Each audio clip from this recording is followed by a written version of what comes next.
kilometres, and Rasmussen will take 20 here, and that'll leave him just 15 off that polka dot jersey. So he'll be looking for it on the next couple of climbs, especially on the Col de la Croix de Fer, which is the climb after this one. 4 minutes 30 now back to the peloton, and this is to the three leaders, and Popovic is in the middle. He's 7 minutes 36 seconds behind Floyd Landis, so Landis will be watching his whereabouts and not necessarily three leaders at the moment. Well, here is Rubiera here, Chechu setting the pace for Popovic in second place. And this could be a big ploy, this, by Johan Brunel. And remember, Lance Armstrong is on the race today in the team car.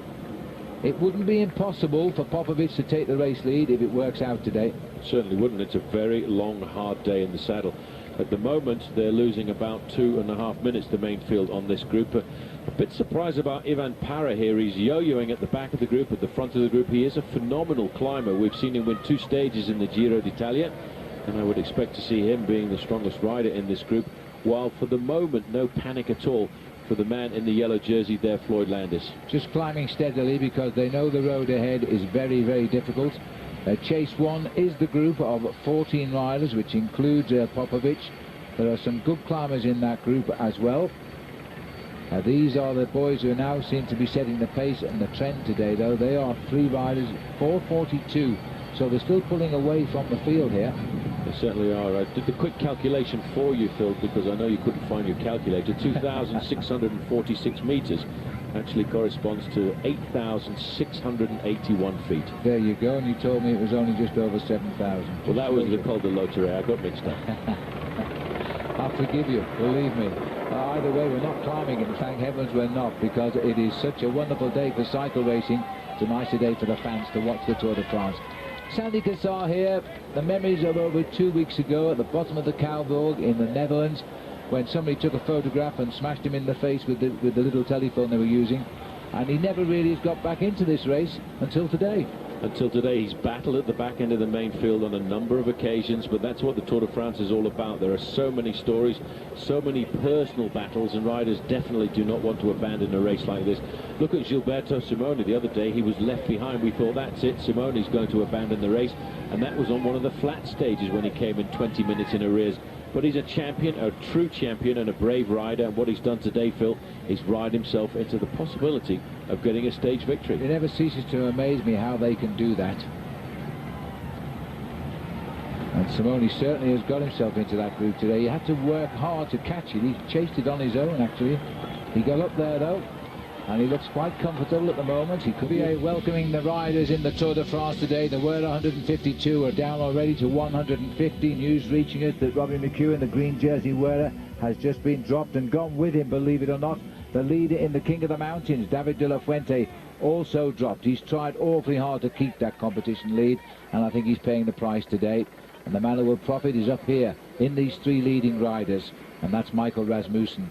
43 kilometres the climb of the Col de Glibier. It comes over the Col de Lotere as a stepping stone, and when they get to the top, 137 kilometres to go. It's 8,500 feet by the time we get to the top of this climb. The 3 riders are on Chase 1, which is the 14 riders, at 2:40, the peloton at 4:42. And the peloton tempo being lifted now and hurting 1 or 2 boys at the back. Well, we'll get to that sort of area, Paul, where the riders here don't say there's not too much plant life grows, because most of the year this is covered in snow. Very often we've known it covered in snow at the top of the Glibier, even when the Tour de France has come through. There is the statue paying respect to Henri de Grange. We've just gone past it on the left. Remember, there's a big prize at the top, 1 kilometre to the summit now. Yeah, it was actually back in 1902 that Georges Lefebvre and Henri de Grange decided to create the Tour de France, but I think Henri de Grange was the man much more behind getting the race actually onto the open roads. Yeah, and he was the boss of the magazine Auto, so he asked his staff to come up with an idea to publicise the magazine. Somebody suggested a ride round France on a bicycle. How ridiculous was that back in 1902? Well, it's been on the open roads ever since. And we've seen some incredible stories. Michael Rasmussen now, Phil, will be looking for 20 points at the top of this climb. He certainly, I think, has been the strongest looking climber since the start of the Tour, even though the man who leads this competition is David de la Fuente, who's currently at the back end of the peloton, probably suffering and paying for that breakaway from yesterday. With the incentive of €5,000, first man over the top here, I think he'll have his hands full to get maximum points, because they'll all want that prize. As we wind our way to Valjevec, he's a pretty good sprinter if he's feeling okay. There's the long, steady climb. This is not a bone-wrecking climb, Paul, is it, the Col de Glibier? It's just a long, steady grind. That's why it is so long, to keep the gradient down. But it's still a hard climb. Can you imagine what it felt like for the riders who had a beastly day yesterday out on the open roads, coming along the valley road away from Bourg-d'Oisans, then all of a sudden seeing a sign that said summit 43 kilometers, 26 miles. Whether or not it's only a 4.5% gradient, it's still a long way to the top. It certainly is, and this is the main field now. I'm not sure whether those two Lamprey riders were in fact Salvatore Camesso and Marcio Brusegin coming back from the leading group.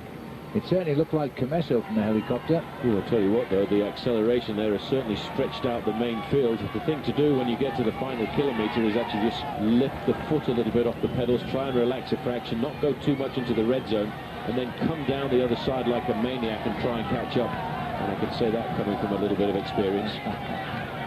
No Germans in this leading group, although the flag's being waved with a great deal of panache though on the left of our picture. This is Sandy Cassar setting the pace as he comes up towards the summit, and I wonder where Rasmussen will go for the points. And there's another acceleration. Now that looks as though it is Salvatore Camesso and Brusegin trying to break. A big acceleration there. There's the yellow jersey as well. There's a lot of damage being done at the back end of the main field. Number 55 going through there. Yes, it looks like a good time to get a knee problem, because that means you get to hang on to the doctor's car there, that rider on the far right. Now the referees will pay close attention to that, because that is giving him an advantage, and they will allow it for a very short time. It could be a serious injury, but very often it also can be a professional injury, just to get a little bit of help as you get up towards the summit. Now look at this. This guy is unbelievable. 59 kilos, and he weighs number 58, 28 years of age, former world mountain bike champion. I don't think it's going to be a sprint at the top of this climb, Phil. Now Michael has accelerated. That's what climbers can do, lift it up a notch and then hold it. And they can do it again if there's a reaction from the riders behind. But this time I think he's done enough. Just a little second kick, because Sandy Cassar has still got a bit of fight in him. Maximum points and the €5,000 in the bank. And as he's sponsored by a bank, he'll know where to put it. It certainly will, into the Rabobank, I expect. Yeah. That brings him up to 93 points. The overall leader at the start of the day, David de la Fuente, had 108. So he's getting just that little bit closer. The next climb of the day is a long way off from here, Phil, the Col de la Croix de Fer, and that will give him another 20 points. If he gets that, he'll be the leader at the end of the day. And that's what he wanted. There's still time, and the sad news is that the leader at the moment, David de la Fuente, has been dropped by the field today on the climb, so he's obviously very, very tired. He's a young rider in his first Tour de France. He made a real race of this tour. We saw him on day one in a breakaway when he led the King of the Mountains for a day, and we thought, right, we won't be seeing him again, and we've seen him in the high mountains, so he's ridden a great tour. Well, Levi Leipheimer's come to the front end of the peloton. Vicente Garcia Acosta's heart rate is starting to go up quite a bit, almost up to 160.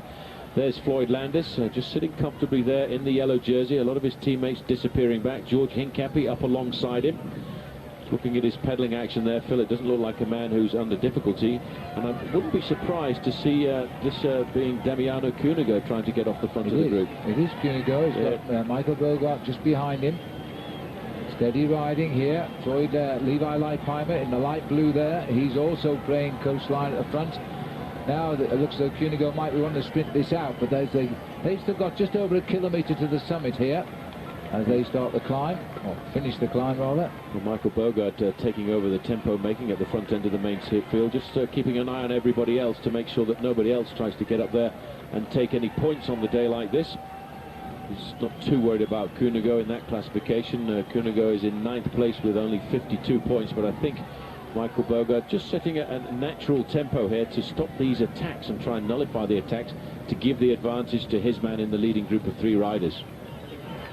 This is the painful tail end of the pack here at the moment, and this looks like Tor Hushop. There's Motakon from the front, and it's probably Pietro Cacchioli who's trying to get away from the group here. just catching minor points if he can, and then maybe with a good descent he can bridge across to the gap. It's a long way down now as we race off this valley road, heading down to Saint Martin de la Porte, and that's where the feed is. Also at the front end of the main field there in the white jersey as well, you can see Marcus Foten, who's just sitting on the tail of his teammate Levi Leipheimer. Actually, off our camera, Paul, he attacked just a moment ago apparently with Cunego, and they've only just been put back in their place. This looks like George Hincapie moving up to the front of the group too. Vive le Tour, and I think we would all very much agree with that. Yes, and just look how barren this place is. It'll be snowed in again in about 5 weeks' time. But right now, this is the peloton in the Tour de France, and this is the group continuing to break up here in the race for the prizes at the top. With big accelerations, I'm not sure that there's that many points left as they make the right-hand turn, and now they're going to face up to a very long descent. Open roads, once they start to go down after a couple of kilometers, they'll get into the valleys, the greenlands, which are basically very much pastures, down into the town of Valois. And what's nasty about this descent is you've got to go halfway down the descent and then climb up the Col du Telegraph, which is the other stepping stone. Made a real race of this tour. We saw him on day one. I'll tell you what though, the acceleration there has certainly stretched out the main field. The thing to do when you get to the final kilometre is actually just lift the foot a little bit off the pedals, try and relax a fraction, not go too much into the red zone, and then come down the other side like a maniac and try and catch up. And I can say that coming from a little bit of experience. No Germans in this leading group, although the flag's being waved with a great deal of panache there on the left of our picture. This is Sandy Cassar setting the pace as he comes up towards the summit, and I wonder where Rasmussen will go for the points. And there's another acceleration. Now that looks as though it is Salvatore Camesso and Bruchigine trying to break. A big acceleration there. There's the yellow jersey as well. There's a lot of damage being done at the back end of the main field. Number 55 going through there. Yes, it looks like a good time to get a knee problem, because that means you get to hang on to the doctor's car there, that rider on the far right. Now the referees will pay close attention to that, because that is giving him an advantage, and they will allow it for a very short time. It could be a serious injury, but very often it also can be a professional injury, just to get a little bit of help as you get up towards the summit. Now look at this. This guy is unbelievable. 59 kilos, and he weighs number 58. 28 years of age, former world mountain bike champion. I don't think it's going to be a sprint at the top of this climb, Phil. No, Michael has accelerated. That's what climbers can do, lift it up a notch and then hold it, and they can do it again if there's a reaction from the riders behind. But this time I think he's done enough. Just a little second kick, because Sandy Cassar has still got a bit of fight in him. Maximum points and the €5,000 in the bank, and as he's sponsored by a bank, he'll know where to put it. It certainly will, into the Rabobank, I expect. Yeah. That brings him up to 93 points. The overall leader at the start of the day, David de la Fuente, had 108, so he's getting just that little bit closer. The next climb of the day is a long way off from here, Phil, the Col de la Croix de Fer, and that will give him another 20 points. If he gets that, he'll be the leader at the end of the day. And that's what he wanted. There's still time, and the sad news is that the leader at the moment, David de la Fuente, has been dropped by the field today on the climb, so he's obviously very, very tired. He's a young rider in his first Tour de France. He's made a real race of this tour. We saw him on day one in a breakaway when he led the King of the Mountains for a day, and we thought, right, we won't be seeing him again, and we've seen him in the high mountains, so he's ridden a great tour. But Levi Leipheimer has come to the front end of the peloton. Vicente Garcia Acosta's heart rate is starting to go up quite a bit, almost up to 160. There's Floyd Landis, just sitting comfortably there in the yellow jersey. A lot of his teammates disappearing back. George Hincapie up alongside him. Looking at his pedaling action there, Phil, it doesn't look like a man who's under difficulty. And I wouldn't be surprised to see this being Damiano Cunego trying to get off the front of the group. It is Cunego. He's got Michael Bogart just behind him. Steady riding here. Floyd Levi Leipheimer in the light blue there. He's also playing coastline at the front. Now it looks like Cunego might want to sprint this out, but they've still got just over a kilometre to the summit here as they start the climb, or finish the climb rather. Well, Michael Bogart taking over the tempo making at the front end of the main field, just keeping an eye on everybody else to make sure that nobody else tries to get up there and take any points on the day like this. He's not too worried about Cunego in that classification. Cunego is in 9th place with only 52 points, but I think Michael Bogart just setting a natural tempo here to stop these attacks and try and nullify the attacks to give the advantage to his man in the leading group of 3 riders. This is the painful tail end of the pack here at the moment, and this looks like Tor Hushop. There's an attack on from the front, and it's probably Pietro Cacchioli who's trying to get away from the group here. Just catching minor points if he can, and then maybe with a good descent he can bridge across to the gap. It's a long way down now as we race off this valley road, heading down to Saint-Martin de la Porte, and that's where the feed is. Also at the front end of the main field there in the white jersey as well, you can see Marcus Foten, who's just sitting on the tail of his teammate Levi Leipheimer. Off our camera, Paul, he attacked just a moment ago apparently with Cunego, and they've only just been put back in their place. This looks like George Hincapie moving up to the front of the group too. Vive le Tour, and I think we would all very much agree with that. Yes, and just look how barren this place is. It'll be snowed in again in about 5 weeks' time. But right now, this is the peloton in the Tour de France, and this is the group continuing to break up here in the race for the prizes at the top. Well, with big accelerations, I'm not sure that there's that many points left as they make the right-hand turn, and now they're going to face up to a very long descent. Open roads, once they start to go down after a couple of kilometers, they'll get into the valleys, the greenlands, which are basically very much pastures, down into the town of Valois. And what's nasty about this descent is you've got to go halfway down the descent and then climb up the Col du Telegraph, which is the other stepping stone if you come the other way, of course. That was when Eddy Merckx fell up before the base of the Col du Telegraph back in 1975 and lost his first Tour de France. Not necessarily as a result of the fall, though he did fracture a bone in his face. This is the life not so pleasant here at the frontier for the Cofidis boys. Christian Moreni, Sylvain Chavanel, Peter Wienings, number 59. 195 is Eduardo Gonzalo. Shouldn't be too much of a problem on the mountains for him. He's a pretty good climber, but they're all under pressure. Peter Wiening going backwards. He's done a lot of work over the last few days for his leader, Dennis Menchov, who they really believe has got a good chance of dethroning Floyd Landis. Well, if he wants to dethrone Floyd Landis, he's going to have to do something today. Brave rider yesterday. It was an incredible performance by him, and he won't give up, you know. He'll try and get back on the descent. Well, he's in a group here, and he's got a chance to rejoin this. His one ambition is to get to Paris now. He's been the man to take the race to the people. Now he's hanging on. He's paying the price. He's in terrible pain. There's Levi Leipheimer sitting at the front and riding very well. Michael Bogart here, heading up towards the end of the climb here now for the peloton. Levi Leipheimer bringing home over the top now. The peloton just on 4 minutes 40 seconds. The gap for Floyd Landis, and that's on the three leaders, remember. That peloton certainly has thinned out. It should get a little bit quicker again. But just Chris Horner there sitting on the back, but he's gone over the top too with the leaders. That's Chris sitting up. Maurienne, that's the area where we are. We head down towards Saint-Jean. The peloton now breaking up as they descend. It's Col de Galibier here, and this is a twister all the way down now as we charge into the valley below. The Maillot Jaune, you don't get one much bigger than that. As we pull back, and there's been a crash. There's been a crash on the way down. Well, that is Christophe Brandt from the Lotto team. I thought for a moment it was Cadel Evans, but it's Brandt. And I think the other rider nearest Camel was Perdiguero. Now, he's a valued teammate of the leader, Floyd Landis. And the other rider who's not really fallen, 192, that is Manuel Calvante. These two riders more than a little bit stunned here. Now, that is a shame. It looks as though they're going to be okay. A little bit afraid of who might hit them from the back, I would think, because they fell on the bend. And believe it or not, this is one of the easiest of the descents today. We have some terrible descents, very, very dangerous. It's inspired the organisation to warn everybody of the descents today, which come towards the end of the stage.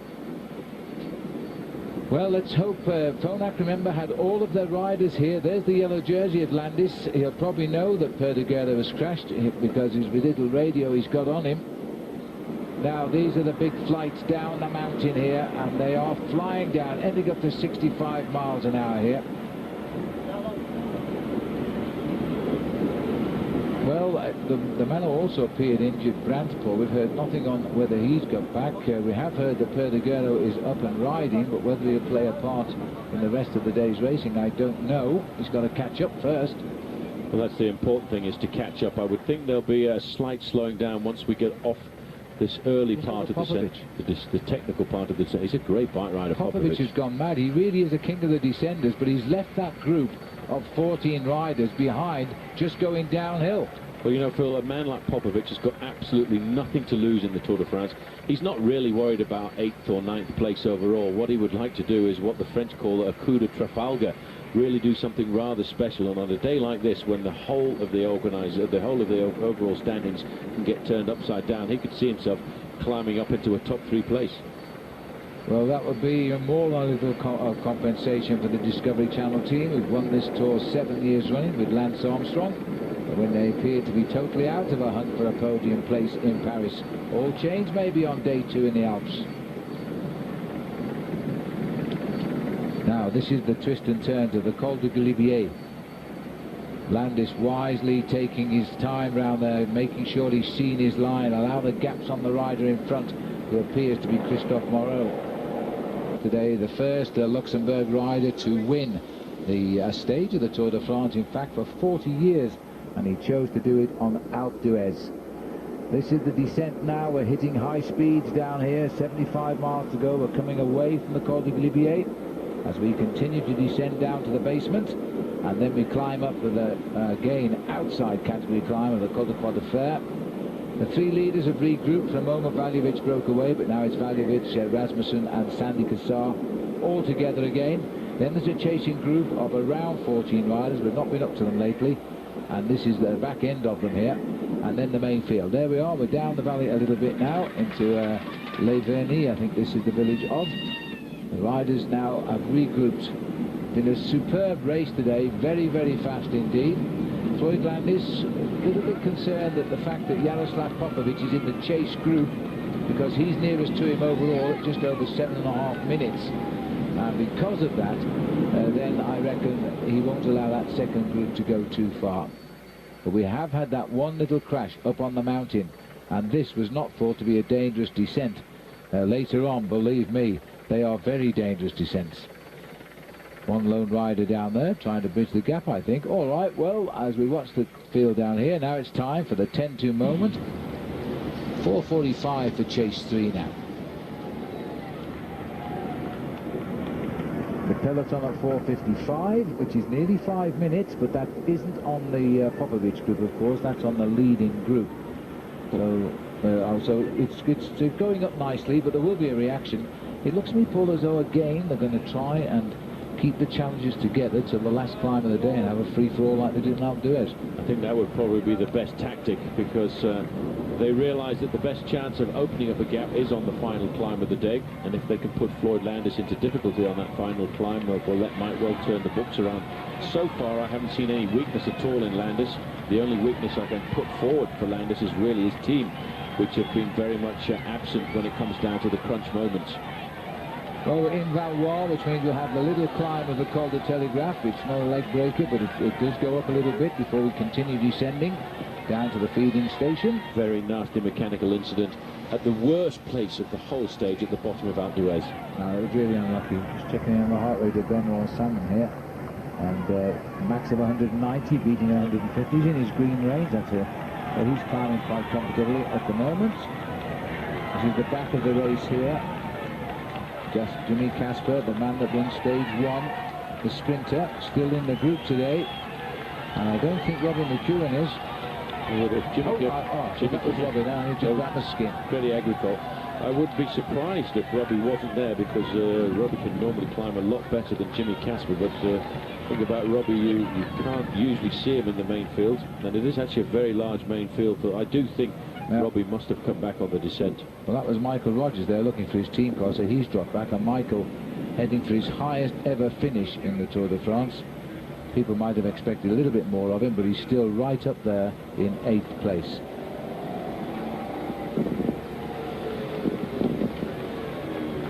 And just watch these tight corners. They've even put a wall on that one to stop anybody going off the side. Not cornering very well, if you ask me. Rasmussen a little bit nervous here and dropping right back off that leading group of 2 as he goes down the S's. There's another tight one coming up. Sandy Cassar takes them through. Now, there is the 14-man chase group, but actually losing ground to the 3-man lead group at the moment. There's the autoroute coming out of Chambéry as they head towards Italy, and the Frejus tunnel to our right.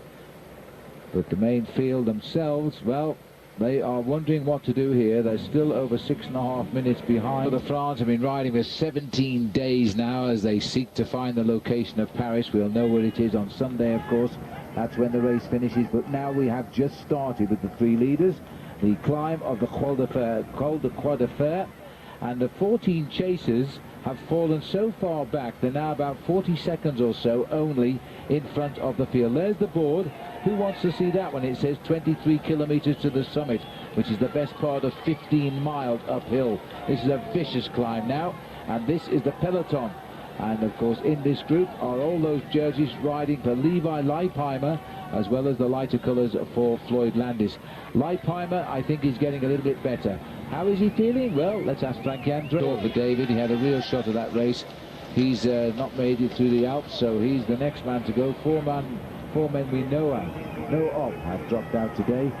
The hardest part of the Croix de Fer, Paul, is kilometres 12 to 14. It's a gradient there of 10%.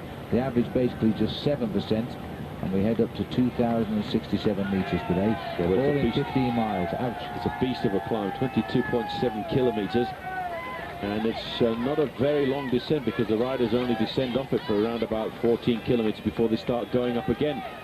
This is the leading group of 3. Just look at the way Michael Rasmussen sits on the bike. It looks as if he's out for a training ride here this afternoon. And again, Sandy Cassar puts his head down. He's looking to see what gear he's in, and that's always a bad sign psychologically, because you think, surely it must be easier than this. Yeah. Well, these 3 have ridden superbly today. Now we've got the climb the Croix de Fer, which is going to go on for quite a while, and once we're over the top of that very, very dangerous narrow road descent right down deep into the valley, then we come out with a sharp right-hand turn. We go on to the climb of the Col du Molar.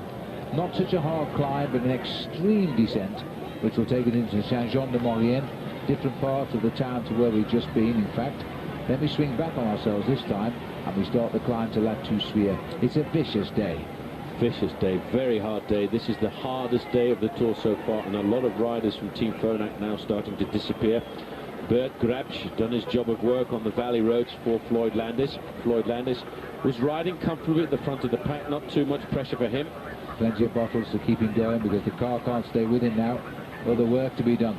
Rory McEwen, his name is cracking over the race radio, and that's not because he's at the front of the race, it's because he's slipping off the back with a number of the other sprinters, whereas Sandy Cassar here, Phil, is disappearing from the group. It's now a lead group of 2 riders. For Sandy Cassar, all he can hope is to try and survive. It is on the Col de Croix de Fer here now on this 182-kilometre ride to La Toussuire, and there are only 2 leaders now, because Sandy Cassar has cracked pretty early on this climb. Valjevec and Rasmussen going good. Looks like Stefano Garzelli here in a spot of bother as well, is it? After what has been a really tough day today already. Yes, it is. Well, the man of the moment wearing the red number of yesterday, now being tailed off the back on the Croix de Fer. And there's plenty more better than him gone as well, including the leader in the King of the Mountains dropped.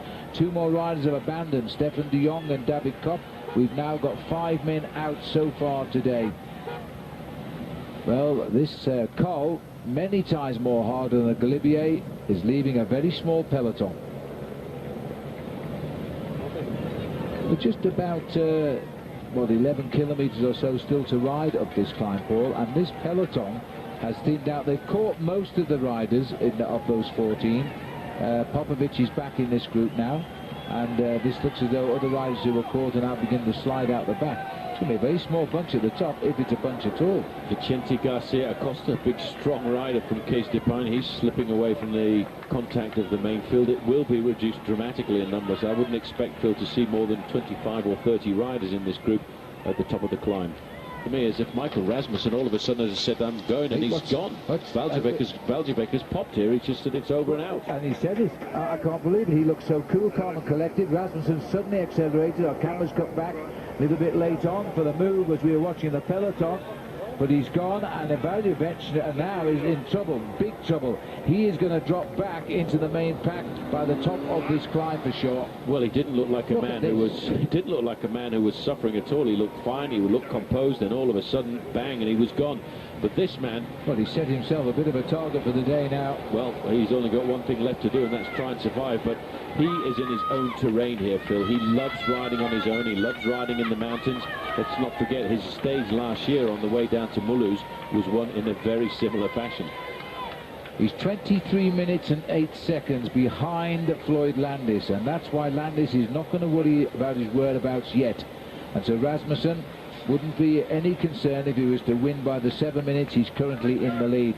So he's got a chance here to stay away all day, and if he does, he will have a hatful of points in the King of the Mountains, and probably will have won that jersey today. And you see, once again, tactically, the race is falling over to the advantage of Floyd Landis, because all of the riders who were dangerous to him in the breakaways up the road are now being pulled back into the fold. Popovic is now caught by the peloton.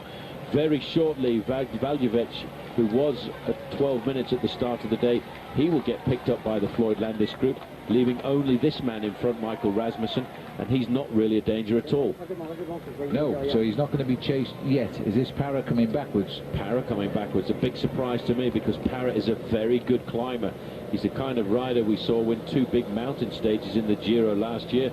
But you see, this is a very difficult Tour de France. It's probably one of the hottest tours we've had for many years, as Michael Bogert dropping to the back. This man has had a great tour as far as I'm concerned. Red, white and blue, national champion of Holland. Accelerating back into the group. He's taken on board 2 or 3 bottles, and one of those is obviously going to be destined to number 51, Denis Menchov. Yes, not under any pressure at all. We've seen a lot of riders struggle. There's an awful lot of T-Mobile jerseys still in this race, including, of course, Michael Rogers here.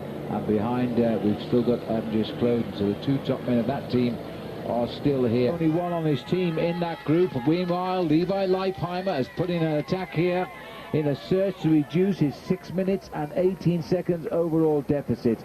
He is pulling away from the peloton. He is closing in on the 3 riders ahead. They are each riding individually on the road. This man has only lost about 15 seconds of his lead. Michael Rasmussen riding with terrific tempo here, looking for a lead in the King of the Mountains, a title he won last year, and everybody appreciating a superb lone climb. Valjevic is behind him somewhere, so too is Sandy Cassar. We're not too far from the top of the Croix de Fer now, and then we've got this very dangerous plunge right into the valley below. That group is shrinking by the minute. Which another American riding so well, but of course he'll be trouble likely for Landis if he can launch CSC into the lead again. There's Bogart, champion of Holland. Sylvain Calzati sets the pace, the man that won into Lorient. Axel Merckx was on the right-hand side. He'd obviously seen and felt that Floyd was rather... Floyd should be dropping further back. He's a long way to the back of this group. It's a bit risky. There's Michael Rogers on the left-hand side with his jersey wide open. Very hot day here once again in France. Michael Bogert there in second position. Frank Schleck. It is a big group, but it's still a long way to go. And I wonder why Landis is riding so far to the back. He's not just riding, he's dropping back as well, and he's very shortly going to be on the tail of this. I think there's cause for concern just now with Floyd Landis. He's not riding where he should ride to let the boys know he's feeling good. He's starting to pedal near the back of the race. Now we've still got a roundabout. Well, for these boys, they've still got more than 5 kilometres to the top of the Croix de Fer. It's a long way to go to the summit. They go over the summit, actually, of the Col du Glandon. Then they take a left-hand turn and start another 3 kilometres to take them to the summit of the Col de la Croix de Fer. Then they start the very dangerous and precarious descent. Rider sitting there at the back, 1899 rather, Xavier Zandio, the rider in black. Pace being set here by Sylvain Calzati, having his greatest season as well. Michael Bogart is there for Rabobank, not helping of course because it's his teammate Michael Rasmussen who's setting the pace up the road and doing pretty well about it right now. 7:51 his lead. So while we've seen this steady tempo riding, Michael Rasmussen has just gone on with the job in hand and has gradually pulled away again from the peloton. So this is not the top of the mountain, but this is the leader on the day, and that's Michael Rasmussen. A little bit of a move coming from the main pack here, which is interesting because the main pack is getting bigger rather than smaller. Riders are coming from the back. Michael Bogart has got himself on the back of the pack and has tried to slow it all down, and to some good effect at the moment. But we're a little bit concerned that Floyd Landis has dropped towards the back of that group. and we're just wondering quite what that is indicating to us. The pack are inside 5 kilometres to the summit. The leader is inside 3 kilometres to the summit. That's Mikel Astolosa now. It looks as though this time his legs have cracked here. Mathieu Sprick is with him. These are the riders, these are the spectators now, and this is Levi Leipheimer climbing steadily away from the field. The field has slowed down. He's managing to bridge now. He's heading up to over 2 minutes, nearly 2¼ minutes on the main field, Paul, so he's pulling away quite well. They, for some reason, have all slowed down together. Yeah, David Moncoutier, number 131. We saw number 131 on the back of the field for 14, 15 days. Now, all of a sudden, he seems to be riding himself back into the race. He did suffer a fraction over the first 10, 15 days of the Tour de France with a little bit of tendinitis in the knee, but I think he's now got over that. But again, you see, he's a rider, Phil, a long way down. 8 minutes and 10 seconds for Michael Rasmussen. It's a massive gap, but what's more important for Levi Leipheimer is actually starting now to threaten the riders who were 4th, 5th and 6th in the overall classification. Well, yes, he's climbed one place. He's got a bit of a bridge to do to catch Evans, who's 7th. He needs a few more minutes on that one, but he's getting up there. He's got a 2¼ buffer now on the Maillot Jaune group. This man's over 8 minutes clear. In a few minutes, he will be the leader in the King of the Mountains. He looks like a man then who's going to concentrate on trying to hold it all the way to La Toussuire. 1 kilometre to go to the top of the Col de la Croix de Fer for Michael Rasmussen, enough to give him the lead in the King of the Mountains. He's the defending champion as well. He's about 2 kilometres ahead of the yellow jersey peloton. This rider, 41's about 2½ minutes ahead. Levi Leipheimer just picked up Sandy Cassar. Very soon I think he might well pick up Tadeusz Valjevic. Little bit worried about the fact that Floyd Landis is riding too near the back. If anybody launches an attack at the front, Paul, he set himself a huge handicap to react. Especially when you get to this part of the course where there are so many spectators narrowing the road. He's got nowhere to move around. He could find himself really getting caught out. What I find incredible about cycling supporters, Phil, is here these supporters are from every nation in the world, but they don't mind who they're cheering. They're cheering every bike rider getting themselves over the mountains this afternoon. Absolutely, and this is the toughest mountain of the day, the climb of the Croix de Fer, the Cross of Iron, as the riders now head up. They're even taking food on the climb right now. It's still a ways to go, but now they've got to plunge down, and it's going to be a most difficult descent. They've got to be vigilant, but for those behind, they've simply got to take the risk as well. He's up to get maximum points in the King of the Mountains here, Phil, and as he crosses this line, he will now become the new leader of the King of the Mountains classification tonight, with 113 points to 108 points for David de la Fuente, so he will be very pleased with his quest. Rasmussen joined some of the great names like Bartoli, Coffey, Bernard Hinault and Richard Varontes, winner of that climb. Now he's heading down to the next one. This is an awfully cruel day. We haven't seen Valjevic, but he's on the mountain somewhere and should cross in 2nd place. Well, he's a long way now behind Michael Rasmussen, because the race radio is telling us that he's 4 minutes and 5 seconds behind, and then it's 5 minutes 33 to Levi Leipheimer, and the main field is actually losing ground, Phil, 8 minutes and 15 seconds. Leipheimer could cause a great surprise this afternoon. Well, this is his big move now. Leipheimer is trying to repair the damage of 2 weeks ago when he lost so much time in the time trial. His speciality, for goodness sake, and he lost 6 minutes. 7:14 to 5 and then 8:14 to the last big yellow jersey peloton.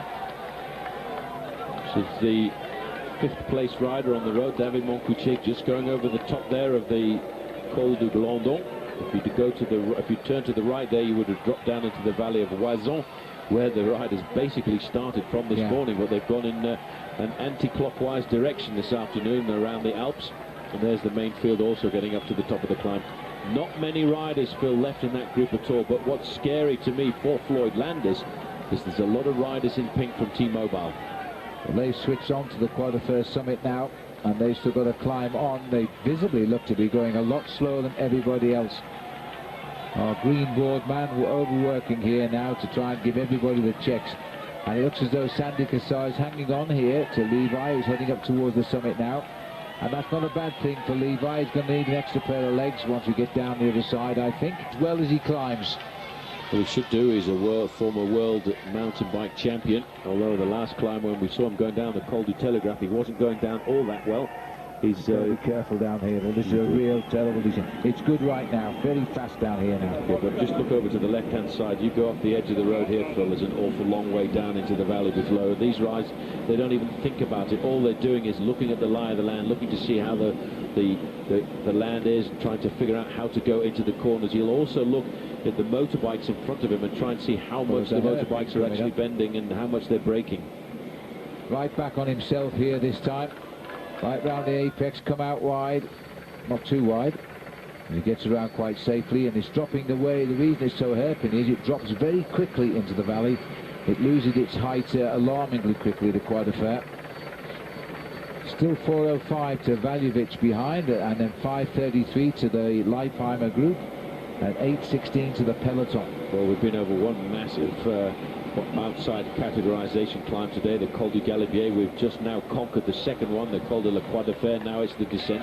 A descent of around about 14 kilometers. Look at the way that road just is strung down the side of that valley. It looks as though somebody's taken a paintbrush and just put a backdrop on the television screen, doesn't it? Because it's like two-dimensional at the moment as we come down the col.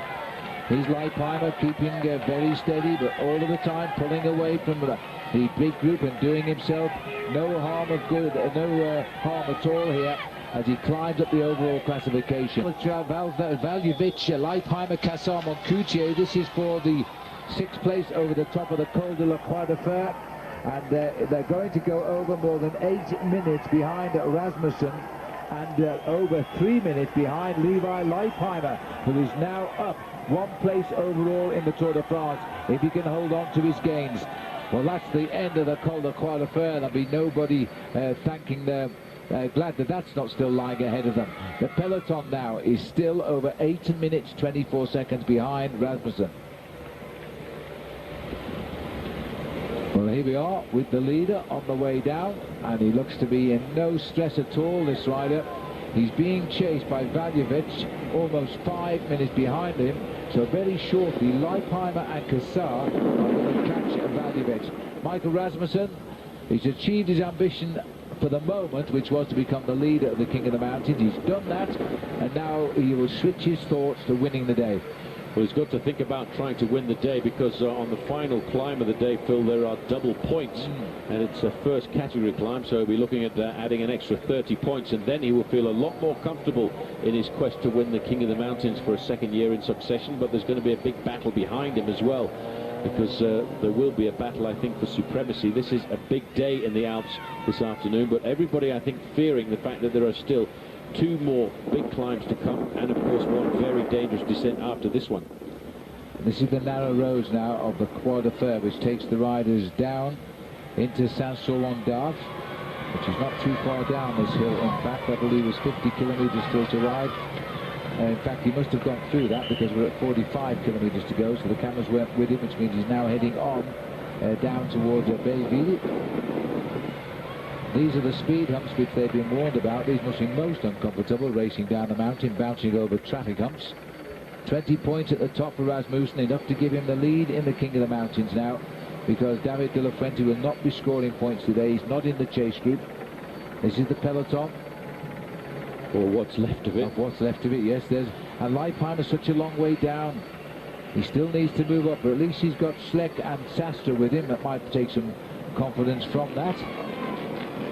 Well, just looking there at that back group, I did notice that Axel Merckx had survived the Col de la Croix de Fer, so Floyd Landis does have a teammate up alongside him, and that's going to be important. Sandy Cassar has got his wings back again as he goes down the descent, and he's taking all kinds of risks going down this corner.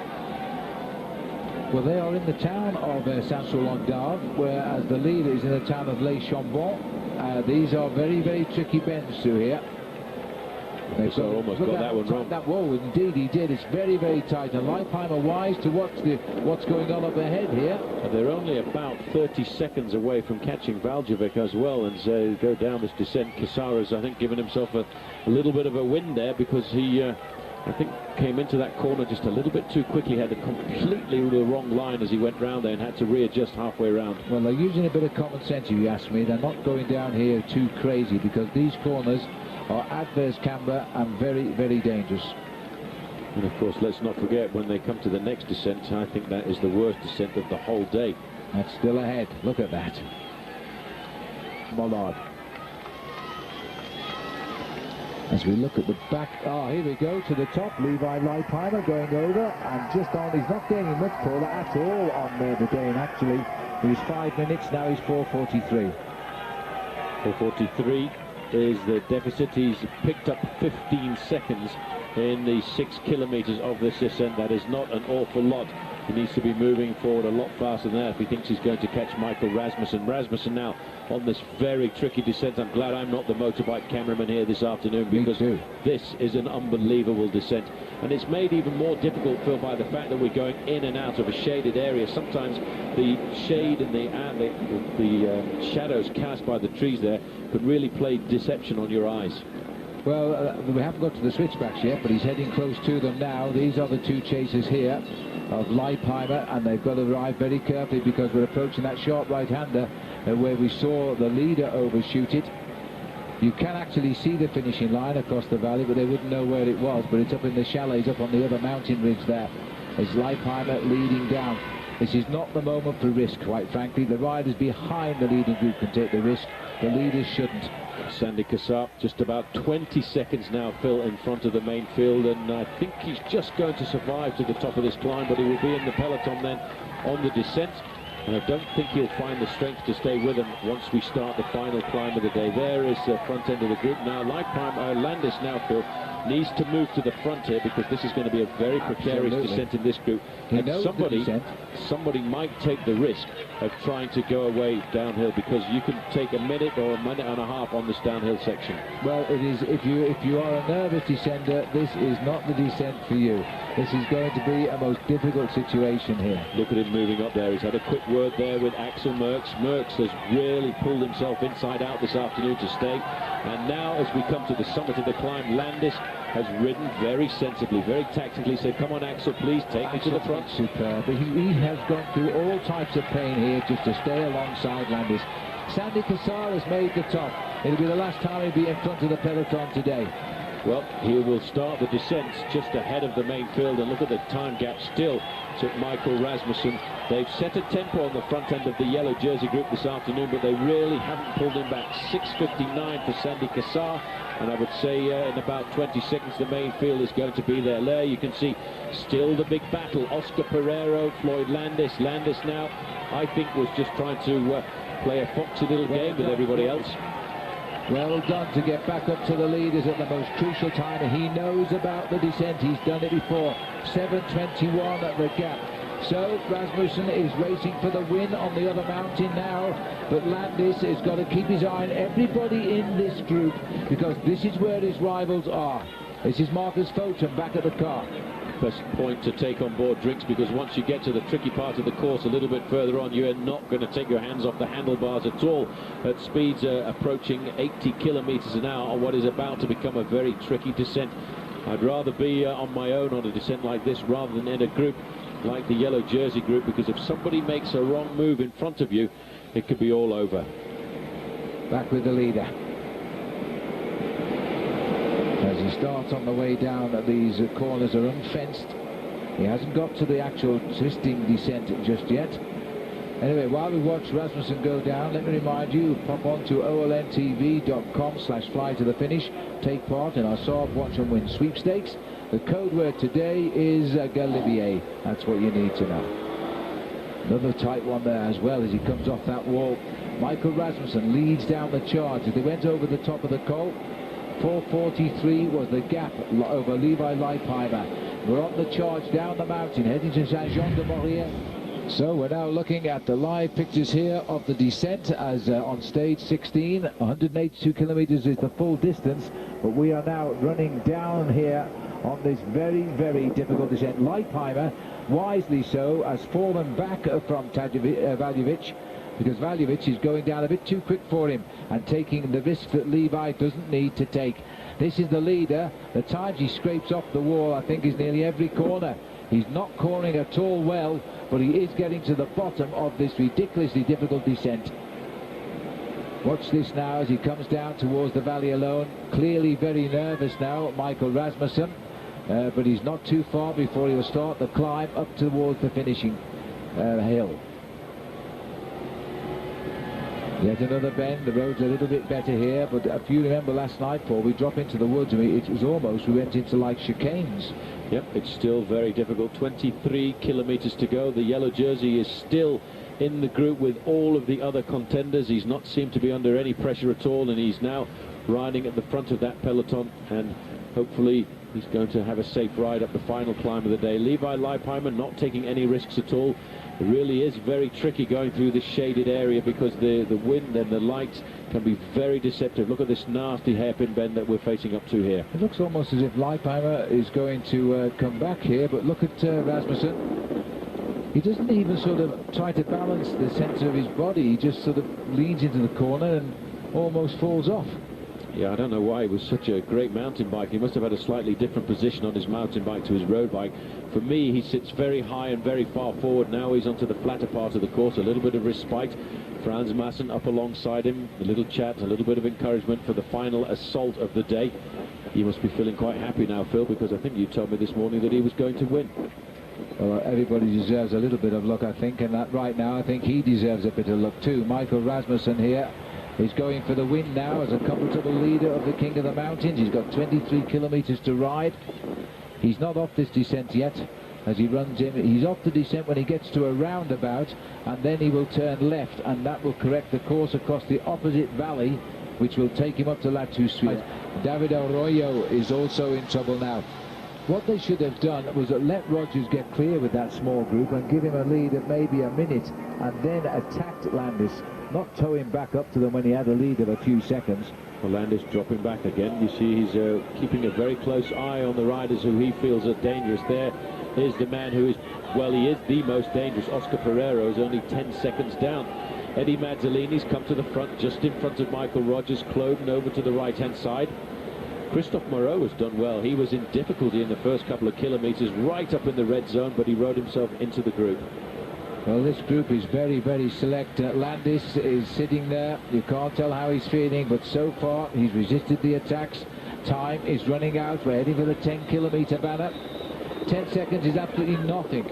He can't afford to let Pereiro even for a second out of his sight, otherwise he might lose 10 seconds at the line. Remember, we climbed today right up to the finish. The King of the Mountains points are right on the finish line. Mazzolini looking over his shoulder to see where Michael Rogers was. You can just see Cadel Evans in there. Menchov looks pretty good this afternoon, looking around, looking nervous, waiting to see if there's another opportunity. That opportunity might come when the race starts to get that little bit steeper. As we go up to the summit, it does tend to level off a fraction because the last 4 or 5 kilometers are only about 4 and 5% gradient. Well, it's exactly 4 minutes and hasn't altered in the last 5 kilometers, and there goes another attack. Carlos Sastre. Yes, Sastra's going. He's the climber on the team. He's the man who's the protected CSC rider. This is a very determined move now. Where's the reaction going to come from? Well, if they want to move, they need to move now. Sastre looking for 2 minutes and 17 seconds, and it's T-Mobile on the front, picking up the pace, trying to pull him back. It was a very good move by this man. He is an excellent mountain climber. He's won mountaintop finishes in the Tour before, and they're going to have to do something special. And Landis is cracked, Phil. Landis is going off the back. Landis is having a bad day, and we've got confirmation of that now. And this is coming with 10 kilometers to go.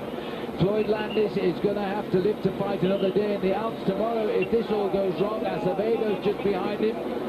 That was a huge attack by Carlos Sastre. Pereiro already will be the leader on the road. Well, Oscar Pereiro will be the man in yellow at the end of this afternoon. As we can see now, Floyd Landis is having a bad day. He's got a company of here, Jose Acevedo, but he really has cracked. And look at the gap that Carlos Sastre has got over the front end of the group. Now T-Mobile, from being the team's strongest from a tactical point of view, now Phil are back on the defensive. Well, Carlos Sastre needs 2 minutes and 17 seconds. There's no time bonuses ahead of him at the moment because 3 riders are in front. So he's got to catch if he wants a small time bonus as well. But look at this, the lonely world of the leader now. How ironic to be escorted by number 1. the number one for the last 7 years by Lance Armstrong. As now Carlos Sastre, CSC, are turning this race around. They lead on the team, they won at Alturas, and now they're looking for a race gap that will give him a yellow jersey. Well, he's actually looking at 2:07 because it looks very much as if he's going to try and take the lead away now. Menchov decides, I'm not having this, I've got to get myself back into the race. The race is being decided by Latoussuire, and Floyd Landis mustn't panic in a situation like this, Phil. He's got to try and ride and got to find a rhythm, because this race is very much far from over. We've still got a very long individual time trial on Saturday and another very difficult day in the Alps as well tomorrow, with 5 passes to go over. This was thought of as being the hardest part of this year's Tour de France. Tomorrow is a different day. Landis can come back. He must compose himself here. The Maillot Jaune in difficulty. Are we going to see yet another different name in the yellow jersey tonight? If we do, that will equal the record of 8 different leaders in any Tour de France. It's been done 3 times before, and now it could be going the way of Carlos Sastre. I don't think it will, personally, but you never know, because on this last climb of the day, which isn't as hard as the mountains you've been across, but it's where it is in the race, and this looks like a very, very tired man here, left with no team. That was the problem. We felt the team couldn't cope with him, and he couldn't handle all of those riders together. 55 seconds now between Carlos Sastre and the yellow jersey. This is the group of the other challengers. Denis Menchov going to the back. Cyril Dessel there, the Frenchman, riding an unbelievable race here as T-Mobile, the team that looked the strongest at the bottom of the climb, and now on the defensive. They're trying to pull this man back into the fold. Carlos Sastre, the team had said that he'd ridden well. He'd been very nicely kept away from any danger, away from any incidents in the main field. His team yesterday dominated with a victory at the summit of the Alpe d'Huez. Now he's trying to make it a double whammy for them, because they're trying to get themselves a new yellow jersey. Well, this is his best chance, Carlos Sastre. He's racing now to take time, which could indeed, he only needs 10 seconds to get ahead of Cyril Dessel in 3rd place. Of course, he needs 2 minutes and 2 seconds to claim 2nd place. But right now, whatever happens, Sastre is racing for a podium finish in Paris, and that 3rd place is easily attainable. But look at this now. Michael Bogart has ridden past the yellow jersey as well. Well, Michael Bogart has ridden up. He's trying to ride himself back into this race. Floyd Landis has really lost everything here this afternoon. He's hardly got any power left in that engine room, but you know he mustn't give up, because this race is so bizarre it could all change tomorrow. Had an outstanding favourite, that's why it's been so unpredictable, and an extremely good bike race. And now the strength of a team, T-Mobile, driving at the front now as they try to ride, and still the riders pass. Marcus Foten goes by him there. You just saw, I think that was Christian Vandervelde looking over his shoulder and say, well, what's happened? What's gone wrong there? Yes, it was Christian Vandervelde. It was Frank Schleck, I think. Paul knows Frank Schleck, who's just gone by him with Marcus Foten. We're having a bit of a problem with Frank Schleck and Christian Vandervelde at the moment. Floyd Landis is having a bit of a problem too. He just cannot get up this climb. This is one climb too far for Floyd Landis here this afternoon.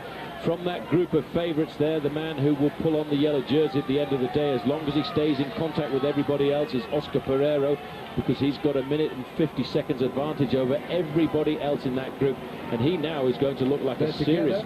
With Sastre's picked up Leipheimer and drives on. Leipheimer, honestly, a little bit surprised where this man has come from, but now he's got him, he's going to go with him, and he's also pulling away.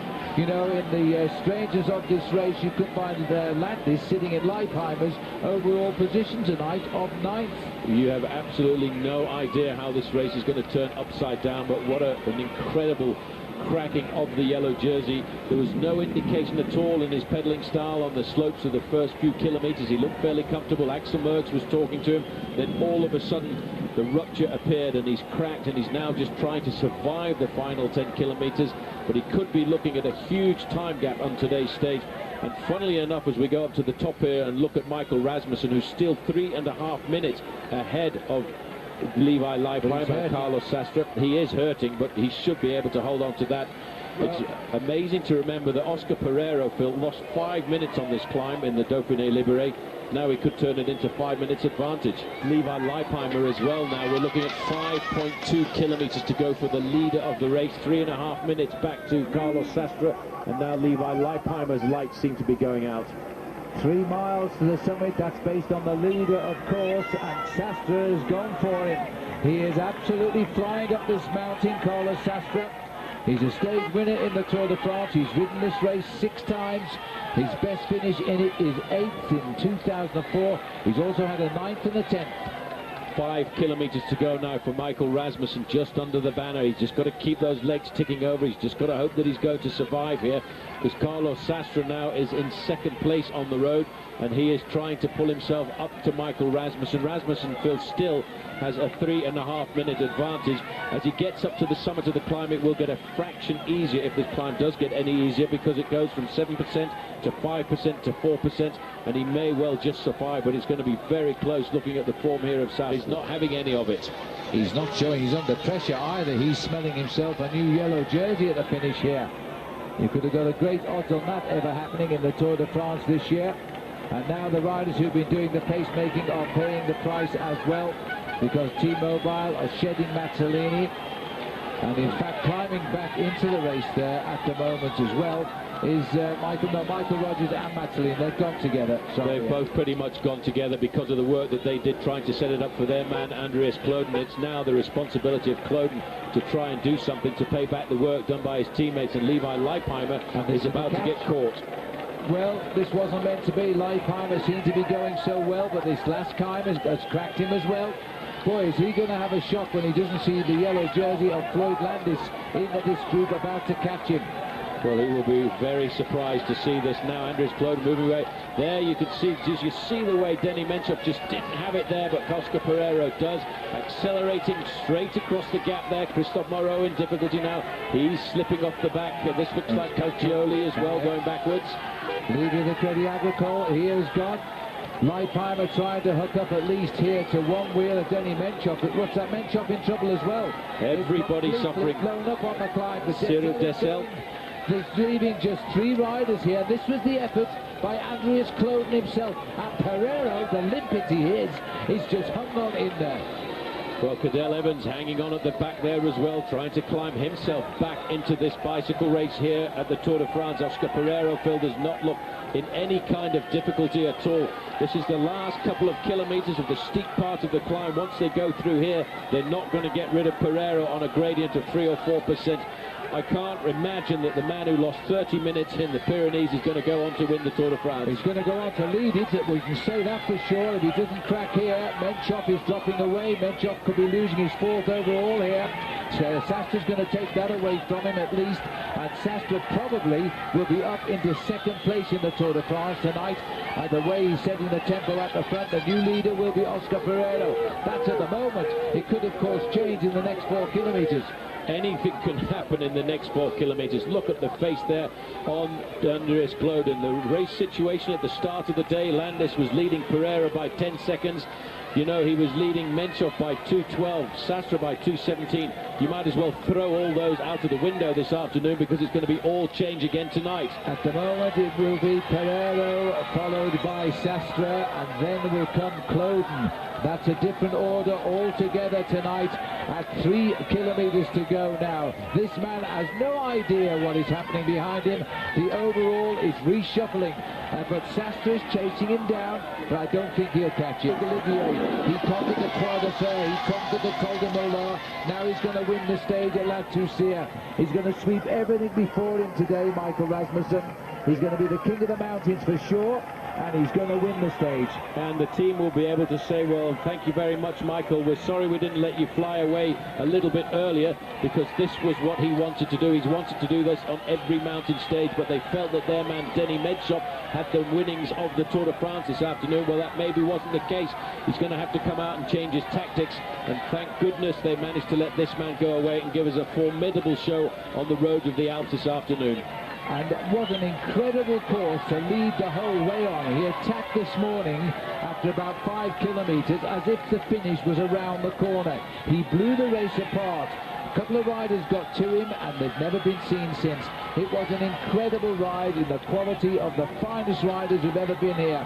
And now, as Michael Rasmussen heads for victory, Carlos Sastre continues to race for time. Time that may today, but could tomorrow, give him the lead in the Tour de France. Just 30 seconds is all he has gained over the chasers, and he may well lose that on the run into the finish, because Andreas Kloden is whipping up the pace, followed by Pereiro, followed there by Cadel Evans. But inside the final few hundred meters now for this man, here he is. Michael Rasmussen, Phil, has done an unbelievable job this afternoon. This is a legendary ride of the Tour. The Danish man who won last year at Mulhouse at this time and went on to be the king of the mountains. This time he is the king of the mountains today. He's conquered them all. He's claimed the lead. This will be the proudest moment of his life as he goes to the S's to the line. Michael Rasmussen is the champion of the Tour de France today in the best possible manner. He's going to be a tired boy tonight, and he's got to do it all again tomorrow. But that hurt towards the end, and I would suggest by the look on his face, it has really hurt towards the end. He wins the stage, and the proudest moment comes for Denmark as well. Rolf Sørensen said this morning, Michael has got tremendous form. If they let him use it, he just used it. I tell you what, that was a lot of pain this man went through this afternoon. He's dragged his body over the biggest mountains of this year's Tour de France. They had to catch him at the finish line there, because otherwise I think he was going to fall away from the win. There on second place on the road, Carlos Sastre. I don't think he's going to get the yellow jersey this afternoon. He's only 30 seconds ahead of a group of 3 riders containing the man who will be the yellow jersey at the end of the day, and that is Oscar Pereiro. This will give him second place in the Tour de France though, because the only man he can't reach is Pereiro, who was only 10 seconds behind Floyd Landis. And so we're looking at two French riders, an Italian here, but that's not the race. They're a long way back. Here comes Carlos Sastre up to the line. The clock will start when he crosses the line, and I think the result, Paul, he'll be second tonight behind Pereiro. Yep, he needs a lot of time to get himself the overall lead. We don't have to worry about that as this man, Carlos Sastre, comes up to the line. He's not going to take the overall lead because the riders challenging him are right behind. He needs an awful lot of time, more than 2 minutes, to take the lead away from Oscar Pereiro, and Oscar Pereiro is only 30 seconds behind. That won't happen, but he will stay ahead of Kloden, and Menchov and Dessel are in big trouble, as well as Landis. So Sastre should be climbing to second, and then he may have enough time left to try and get over Pereiro in the days behind. This race, instead of opening up, is actually closing down with one more day to go in the Alps. And what kind of a day is that going to be as this man comes up to the line and stops the clock for him, second place, but he'll be looking over his shoulder to see where are the rest. Well, I can tell you they're not too far behind, because Oscar Pereiro is going to take a time bonus as well. Yellow. This man is feeling the magnetism of the race lead. He's back in the maillot jaune. What an incredible finish. They almost caught Sastre as well. Evans and Kloden in that order. Well, he'll pick up an 8-second time bonus. That's not what is important to him, but what he will do is extend his lead over Denny Menchov and Cadel Evans. These are the next riders on the road. A good ride, really. A good recovery by Christophe Moreau coming in there with Cyril Dessel and Pietro Cauchioli, the Italian rider in the green shorts at the back there. Cyril Dessel, for me, has done a phenomenal ride here in the Tour de France. I didn't expect him to hold on. He will still hold on to third place, I think. He'll just have Pereiro and Sastre ahead of him. So despite the reshuffle, he should be still sitting in third tonight. Well, that was a great performance by him, and he's going to have to say a very big thank you to Christophe Moreau. Now, Phil, we're probably going to have to wait for 5 or 6 minutes to see the arrival of the yellow jersey. I'm afraid Floyd just cracked on the climb, and he's lost a whole heap of it. Around about 9 minutes on the day's winner, and about 7 minutes overall. But there's the winner, and just take a look at this. I think his arms couldn't go any higher. They were aching so much after spending the whole day at the front of the race. It really was an incredible ride today for Michael Rasmussen. Let's have a look at our Honda stage results. Carlos Sastre was racing for a yellow jersey. He got within 141 of the winner as well. 154 Oscar Pereiro. He was only 10 seconds behind Floyd Landis. Cadel Evans and Andreas Kloden, 4th and 5th. Further down, Moreau, Cauchioli, Cyril Dessel, 4th. Levi Leipheimer, 9th. And Trebelda completing the top 10. And if we can take you further down here, Denny Menchov 11th. He won't be happy at being at 3:42 for. Michael Rogers also slipped back. Damiano Cunego was still waiting for Floyd, 14th, and Floyd Landis not making it, I have to tell you, in the top 20. Vladimir Karpitz, and again he's in at 23rd, but look at the time gap. Floyd Landis today losing 10 minutes and 4 seconds to the winner, about 8.5 to the men that matter. Well, it's a sad, sad day for us all. We knew it was a hard day today. Floyd seemed to be going so well. Then he slipped to the back of the field and we wondered.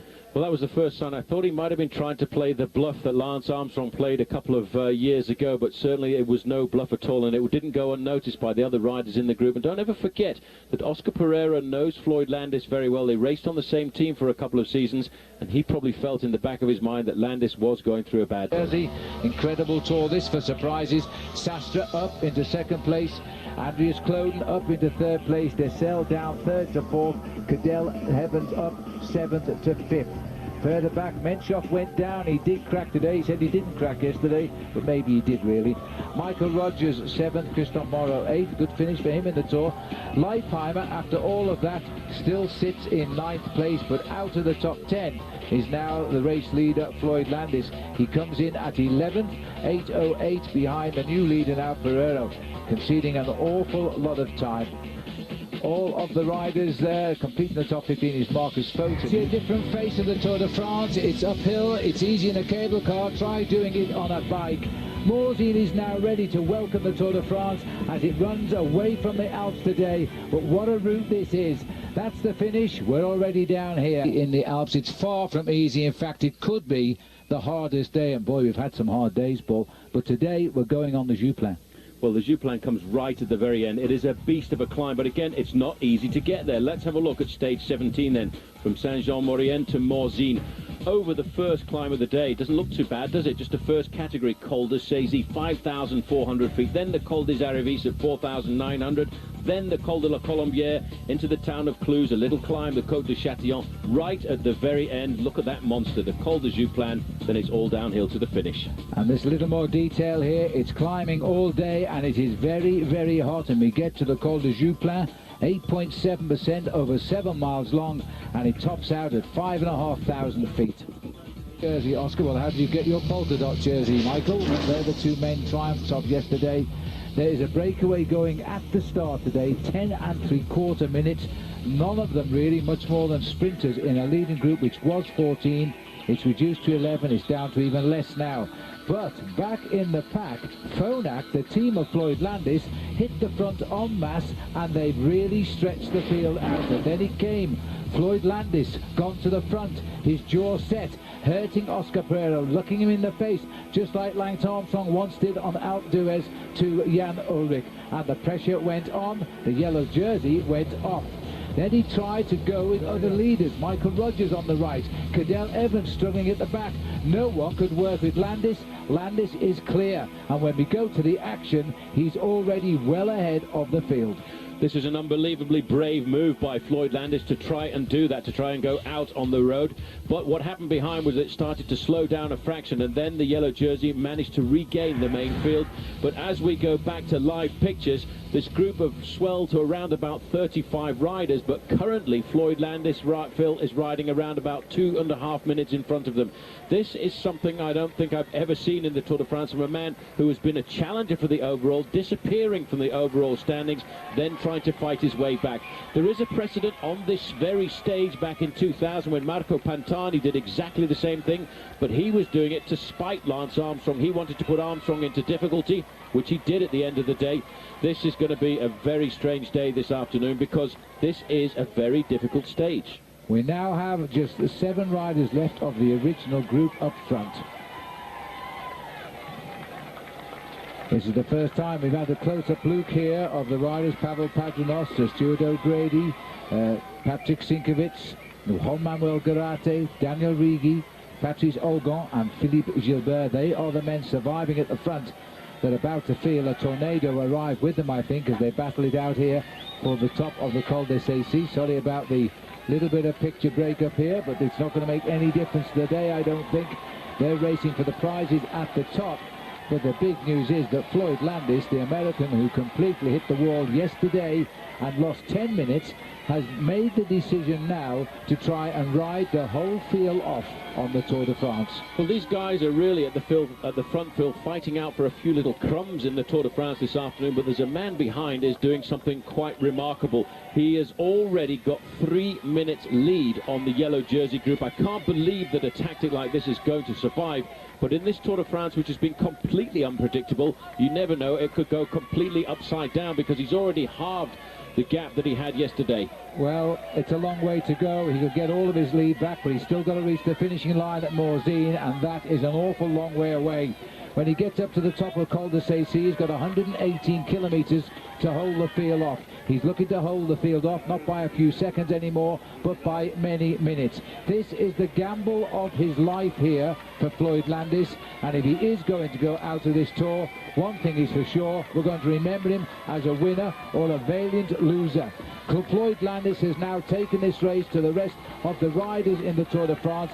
They tried to go with him, but because he's attacked so early on, they've sat up and gone back to watch each other. They too now are taking a gamble. They are all in this group. The yellow jersey is in this group as well.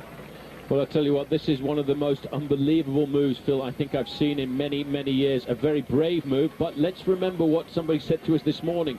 Every day of Floyd Landis' tour that is left could be the last day that he actually races a bike, because after this tour, he will be having a hip replacement operation. He might as well throw caution to the wind. He's got absolutely nothing to lose. The other guys behind will start to ride a little bit more tactically. In the last week of the Tour de France, everybody starts to think about my second place, my third place, my fourth place. This man doesn't want 9th or 10th or 11th. He wants everything or nothing. He has nothing at all to lose. Well, at the moment, they've got a breakaway. Algon has gone over the top of the Col de Sacy. The rider here, Floyd Landis, is gradually getting closer to that leading group. They're going to be pretty surprised when they see Floyd Landis reach them on the summit of this climb. This has been an incredible ride already by Floyd Landis, a huge, huge gamble. You can see he's now riding at 2:57 behind the leaders, Algon, Gilbert, Lemaivel, of the riders who've gone over the top. Lemaivel, in fact, was not one of the 7 names we were told was in that front group, but he's gone over there in 3rd place. 3 riders have abandoned the Tour. Mercado, who won down in Pau, Perdiguero, who crashed yesterday and is a teammate of Floyd Landis, and the Gomez Marchant. They have all given up today, so they're down to 143 riders. Well, the cheer's being reserved here for an American now, who is going to leave his mark on this Tour de France one way or another. This is Floyd Landis.